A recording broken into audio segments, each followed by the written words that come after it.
नमस्कार. आज आपण काय करतोय माहिती आहे का?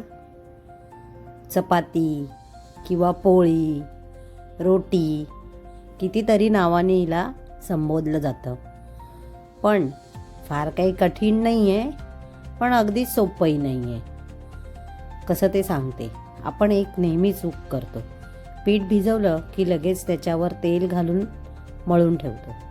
तर तसं न करता आपल्याला लागेल तेवढं पीठ भिजवायचं आणि इथे तुम्ही बघत असाल तर मी सुकं पीठ घेऊनच ही कढई साफ केली किंवा आपल्या हाताचंही पीठ काढून घेतलं.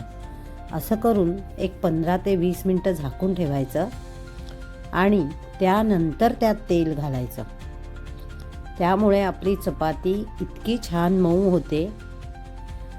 खरंच सुंदर होते चपाती. तुम्ही या प्रकारे नक्की करून बघा. आता आपल्याला यात पण 2-3 प्रकारे चपात्या करता येतात. तर त्या कशा मी दाखवते. एक तर ही 1-2 घडीची चपाती. ही पहा, मी याच्या कडा पूर्ण बंद करून घेतल्या आणि आता हिला मी लाटून घेणार आहे.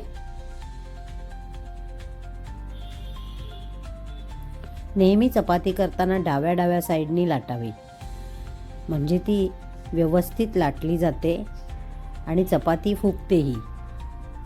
असं मला माझ्या सासूबाईंनी, म्हणजे मामे सासूबाईंनी सांगितलं होतं आणि ते मी कायम लक्षात ठेवलं आहे.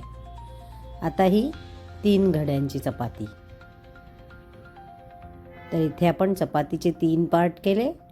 तेल लावून घेतलं, थोडंसं मध्ये पीठ घातलं आणि अगेन कडा सर्व बंद करून घ्यायच्या, म्हणजे चपाती फुगायला मदत होते.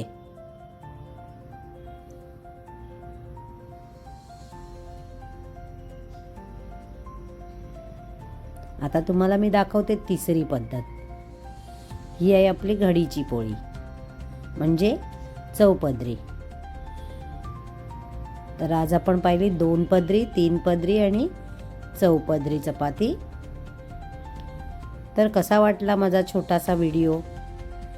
खरं सांगायचं ना तर फार कठीण नाही आहे, पण महत्त्वाच्या टिप्स आहेत.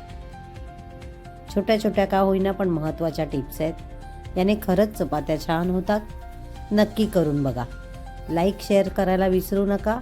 कसा वाटला आजचा व्हिडिओ सांगायला तर मुळीच विसरू नका. चला तर मग भेटूया उद्याच्या भागात. धन्यवाद.